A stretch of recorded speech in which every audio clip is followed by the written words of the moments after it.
Listen, this is the best. I'm in Dearborn Heights, right? And I'm in this nice neighborhood, and there's 2 news vans established, ready to go live on television. So people keep coming up to me going, "Is everything all right?" Right. I go, Right.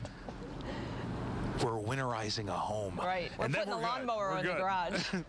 That's right. That's what we're doing. That's good. Hey, listen, it's better that news than bad news, right? Absolutely. But let's go. You know our friend Jeff Lee. Let's go over and see Jeff. Hello, sir. How are you? Good day, sir. Wonderful. Mechanical Heating and Cooling. You are with us every weekend, and I can't believe it's already time to do what we're doing here. But at, what, 44, 45 degrees this morning, there's a little nip in the air. Yeah, we both got our coats on. We're feeling the chill. That's Well, we're doing it for effect, too. But listen, let's talk about the first thing we got to do when we talk about winterizing is this bad boy. What we'll mow maybe 1 or 2 more times before Halloween? I was going to say, the more frost we get, it's going to kill off the grass more. So we get a couple more mowings, and then when we're done with that, we want to get rid of the gas that's in there, run it till it's dry, and then focus our attention on getting the snowblower running, actually. So you're saying just run this until there's nothing left? That's it. That's it. You want to get all the gas out of here. If you don't, you wind up with stale gas the next season. It's going to be hard to start. It gets gummed up. Should you siphon or no? No. Actually, just cut off the bottom of a milk jug, tip it over, pour the contents in. It's still going to have a little bit left in the engine. Fire it up, run it till it's dry. That's the way I play it. All right, boy. I don't know what goes through my head when I see this thing. The old John Deere snowblower. But how do we get this thing ready? We've seen it snow on Halloween before. Yeah, absolutely. So we want to have this prepared, which is something I rarely remember to do. But put a new spark plug in it. Change the gas. A lot of times I'll still have the same gas in it from last time. You can put some dry gas additive in it if you want to try to keep the gas. But otherwise, tip that thing over, get the old gas out of it, put new gas in, new spark plug, bam, we're ready to go. Let's head over to the gutters. When it comes to your gutters, usually okay in the summer because there's been a lot of rain and not a whole lot of leaves falling, but that's going to change. Yeah, absolutely. One thing that's important about doing the gutters is the fact that you want to keep them clear so that they drain good in the wintertime, because when it ices and melts, we can have what's called ice damming. Okay. And that builds up actually in the gutter. So now, I'm not going to be able to hear you if you go too far, but tell me about what's in your hand there. They got a nice tool that you can get at the local hardware store. This is a gutter scoop, and it cleans the crap out of the gutters, basically. Okay. So that helps you to keep it clean. You run around the house in the fall, get all the leaves and stuff out once they've fallen, and then you're good to go for this season. Now, is that stuff in the gutter, is that a technical term you used? Yes. No. I'm just go ahead. Let's just see how does that work. We'll see if we got it. We'll watch Jeff. He's going to see if there's anything up there. And at this time of year, the leaves are still on the trees, we should be okay. We got a good amount. A good amount. I'm standing over here, by the way, Jeff, so be on the lookout. All right, listen, we're going to come back in a little bit. We have so much more to do. When you think about winterizing your home, you may say to yourself, well, these are simple things, but you think about them, and before you know it, it's time to go. Jessica, it's a little nippy here this morning in Dearborn Heights. I hope they're going to have us back next year, Roop. I'll tell you this, though.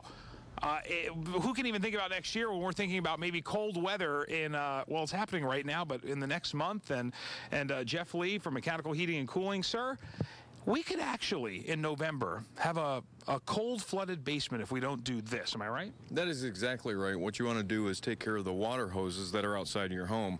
Drain them off. That's something that I always forget about. But actually right now is a good time to do it because we're pretty much done watering the gardens, everything that you can think of. So you mentioned too that, beyond that, you might just want to use a little water outside when it's not so cold. That's exactly right. When it starts to get colder, you never can tell when you need a little bit of water. So make sure and drain the hoses, unattach the hose from the faucet, and then we want to use this. This is an insulating cup that will keep this from freezing in the wintertime. If you don't have frost-free faucets, which actually shut the water off inside the house, that means water is building up right to this point here where the gate valve is, and this can freeze in outdoor temperatures. So you could not get water out of this, plus it could also possibly bust and then cause water problems in the basement. This goes on just real easy. You pick this up at your hardware store for a few bucks, slip it around there, see if we can make that happen. There we go. Put it into place, pull it tight, see if we can make it fit. And perfect. It's just really as simple as that. You keep yourself from any disasters or emergencies that could possibly happen when the freezing temperatures hit. Boy, what a great idea, and certainly inexpensive and easy enough to do. Yeah, anybody can do this, and they're available. They just started bringing it off the shelves when I went and grabbed one, but they're available at any local hardware store. I think I paid maybe $3 or $4 for it. You know, when you see those and you see replacement Christmas bulbs out, you know we're getting ready for cold weather at our hardware stores. Rain slicker. Hey, you guys remember Jeff Lee? Jeff, how are you? Doing wonderful, wonderful. Mechanical heating and cooling. So we have been winterizing the house. Now, you saw gutters, and you saw how that can, with the ice and all that, and the snow blower and the lawnmower, and, you know, you're starting to turn up the furnace now as it gets a little colder, and that could mean carbon monoxide. Absolutely.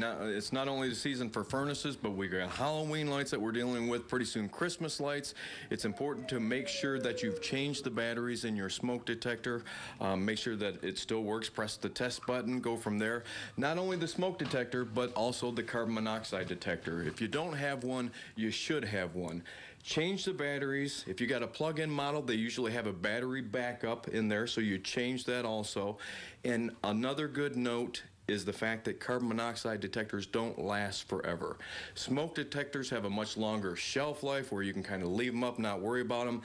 Carbon monoxide detectors, much more important. Change them every couple of years. All right, so every couple of years on these, and I think people sometimes just forget about how important these really are. You know, everybody thinks, well, I got to think about smoke and fire, but, you know, the carbon monoxide is the silent deadly killer. It really is. That's it. Any type of gas-burning appliance, whether it's a water heater or furnace or a space heater, they all produce carbon monoxide, products of incomplete combustion that we all have, and this is what keeps you protected. It lets you know when to get out in an emergency, or as a matter of fact, this model specifically here even alerts you to low levels of carbon monoxide to where you can know, hey, before it's an emergency, I need to have something taken care of. What's the rule of thumb for how many of these do you have? I mean, how many should you have in the house? I mean, in a house like this, it's a ranch, so would one be enough? And what happens if you have a two-level home? One is actually enough. You'd like to have one for every level of the home. And a good point also, don't put this by the furnace. Okay. Put it where you're sleeping. Carbon monoxide levels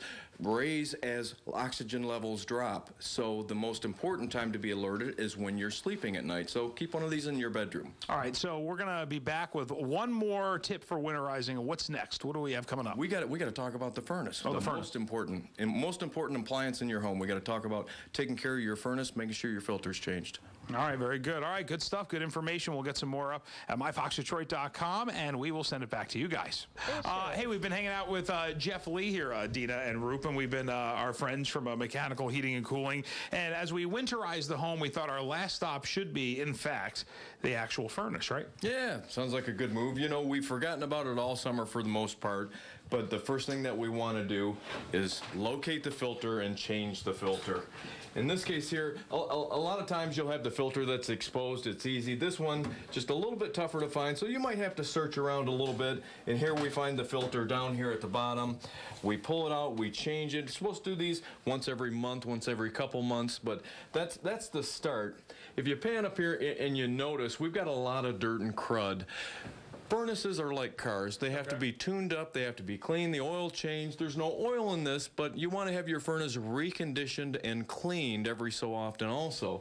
That keeps it running good, and that will prevent you from having carbon monoxide coming up in the house like we were talking about earlier. Now, here's the thing, though. I don't think I'm the guy to get in here and start doing all that. Absolutely not. You want to have a professional come and recondition your furnace. Costs on average from $79 to $99. It takes care of the entire furnace. It will let you know if you have any problems with carbon monoxide.